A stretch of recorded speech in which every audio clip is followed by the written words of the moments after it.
नमस्कार दोस्तों, आप सभी का स्वागत है हमारे इस YouTube channel commerce classes bye Sumit में। दोस्तों, हमारा कंपनी बुक का चैप्टर सेकेंड चल रहा था, ऋण पत्रों का शोधन और ऋण पत्रों का निर्गमन। तो निर्गमन तो हमने देख लिया था। शोधन के अंदर 4 विधियां आपको बताई थी। उसके अंदर पहली विधि थी एकमुश्त भुगतान द्वारा। उसके अंदर 2 मेथड थे, पूंजी में से शोधन और संचित लाभों में से शोधन। वो हमने पूर्व वीडियो में समझ लिया था। अब बात करते हैं दूसरे मेथड की, वार्षिकी आहरण द्वारा शोधन। इसके अंदर देखिए दोस्तों, सबसे पहले सममूल्य पर अगर शोधन हो तो एंट्री करेंगे debenture account debit to bank account. उसके बाद में यदि प्रब्याजी पर हो तो debenture account debit premium on redemption of debenture account debit to bank account. अगर बट्टे पे हो तो debenture account debit to bank account to profit on redemption of debenture account. इस profit on redemption of debenture को capital reserve खाते में transfer कर देंगे। तो entry profit on redemption of debenture account debit to capital reserve ये हो जाएगी। आइए एक एग्जाम्पल देखते हैं। सोनी लिमिटेड ने 100 रुपये वाले 3008% ऋणपत्र निर्गमित किए। इनका शोधन 6 वर्ष में वार्षिक आहरण द्वारा किया जाना था। प्रथम वर्ष के अंत में 500 ऋणपत्रों का शोधन सममूल्य पर किया गया। द्वितीय वर्ष के अंत में 500 ऋणपत्रों का शोधन 96 रुपये की दर से किया गया तथा तृतीय वर्ष के अंत में 500 ऋणपत्रों का शोधन 105 रुपये की दर से किया गया। 3 वर्षों की जर्नल प्रविष्टियाँ दीजिए। एग्जाम्पल का जो हल है उसके अंदर ये 4 एंट्रियाँ होंगी। पहली एंट्री होगी 8% debenture account debit to bank account, यानी कि 500 ऋणपत्र जारी किए पहले वर्ष और 100 रुपये के भाव से थे तो 50,000 रुपये हो जाएंगे। सेकेंड एंट्री करेंगे 8% debenture account debit to bank to profit on redemption of debenture. इसका मतलब यानी 96 रुपये के भाव से जारी किए तो 4 रुपये का उसे बट्टा मिला। तो 500 शेयर 96 के भाव से 48,000 और 500 शेयर 4 के भाव से 2,000, इस प्रकार से हुए 50,000। अब ये 2,000 रुपये को हम कैपिटल रिजर्व अकाउंट में ट्रांसफ़र कर देंगे। Profit on redemption of debenture account debit to capital reserve. चौथी एंट्री होगी दोस्तों 105 रुपये के भाव से रिडम्पशन किया गया तो 8% debenture account debit premium on redemption of debenture account debit to bank account 50,000, 2,500 और 52,500।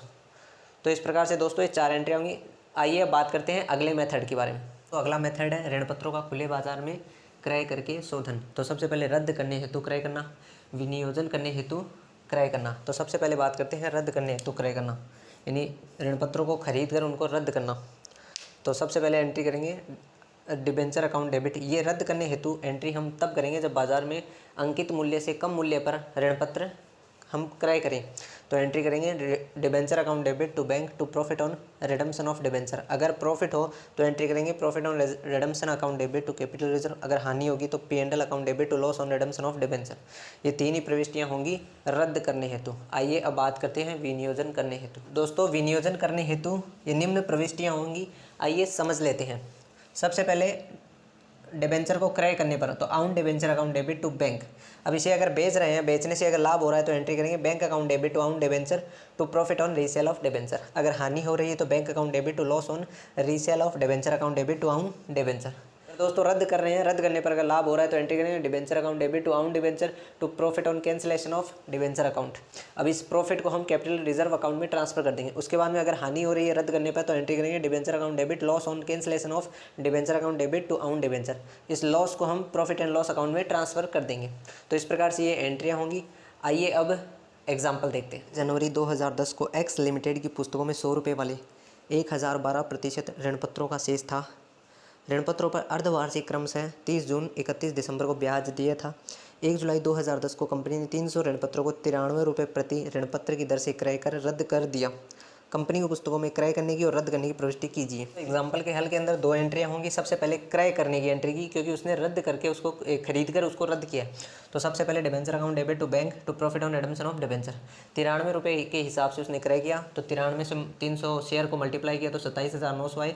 बाकी के 21 रुपये का profit on redemption of debenture है वो कैपिटल रिजर्व अकाउंट में हम ट्रांसफर कर देंगे। Profit on redemption of debenture account debit to capital reserve. आइए एक एग्जांपल और देखते हैं। 1 जनवरी 2010 को एक्स लिमिटेड की पुस्तकों में 100 रुपये वाले 4,012% ऋणपत्रों का शेष था। ऋणपत्रों पर अर्धवार्षिक क्रमशः 30 जून 31 दिसंबर को ब्याज दिया था। 1 जुलाई 2010 को कंपनी ने 300 ऋणपत्रों को विनियोग उद्देश्य से 93 रुपये प्रति ऋणपत्र की दर से क्रय किया तथा कुछ माह पश्चात इन ऋणपत्रों को 99 रुपये प्रति ऋणपत्र की दर से विक्रय कर दिया। कंपनी की पुस्तकों में क्रय तथा विक्रय की प्रविष्टियाँ कीजिए। हाँ तो दोस्तों इस एग्जाम्पल के अंदर ये 3 एंट्री होंगी। Own debenture account debit to bank 300 share 93 के भाव से 27,900। उसके बाद में ये खरीद कर इसको रीसेल किया है, न कि इसको रद्द किया है। अगर रद्द करता तो profit on redemption of debenture हो जाता, profit on cancellation of debenture हो जाता, परंतु अब profit on resale of debenture, यानी कि इसने खरीद कर इसको रद्द नहीं किया बल्कि इसको रीसेल किया। Bank account debit to own debenture to profit on resale of debenture 300 share 99 के भाव से 29,700 और 1,800 आपका प्रॉफिट हो गया।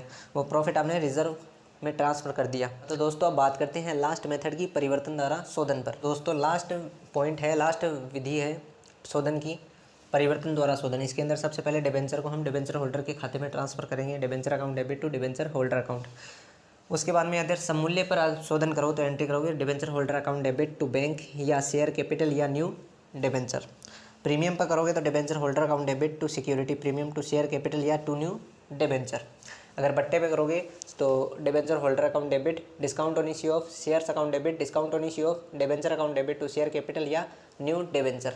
तो ये प्रविष्टियाँ, आइए इनके आधार पर हम एक एग्जाम्पल देखते हैं। एक कंपनी ने अपने 1,000 प्रत्येक 100 रुपये वाले 10% ऋण पत्रों का शोधन 10 रुपये वाले समतांशों में 2.5 रुपये प्रति अंश प्रीमियम पर परिवर्तन करके किया। कंपनी की पुस्तकों में आवश्यक प्रविष्टियाँ कीजिए। तो इस एग्जाम्पल में 2 एंट्रियाँ होंगी क्योंकि परिवर्तन द्वारा शोधन है। तो सबसे पहले एंट्री होगी 10% debenture account debit to debenture holder. पहले डिबेंचर को डिबेंचर होल्डर में ट्रांसफ़र किया 1 लाख रुपये, 1,000 शेयर 100 रुपये के भाव के। उसके बाद में debenture holder account debit to equity share capital, क्योंकि इक्विटी शेयर में परिवर्तन करके किया और सिक्योरिटी भी लागू की, तो टू सिक्योरिटी प्रीमियम।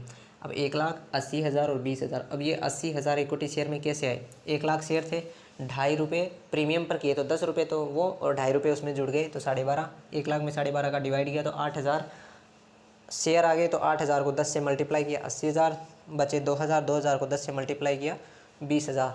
वैसे कर लो या 1 लाख में से 80,000 कम कर दो 20,000 आ जाएगी। आई होप दोस्तों आपको ये डिबेंचर शोधन का पॉइंट समझ में आया होगा। इसी के साथ हमारा ये चैप्टर भी कंप्लीट होता है। दोस्तों वीडियो को लाइक करें, शेयर करें और चैनल को सब्सक्राइब करना न भूलें। मिलते हैं अगले वीडियो के लिए, तब तक के लिए जय हिंद।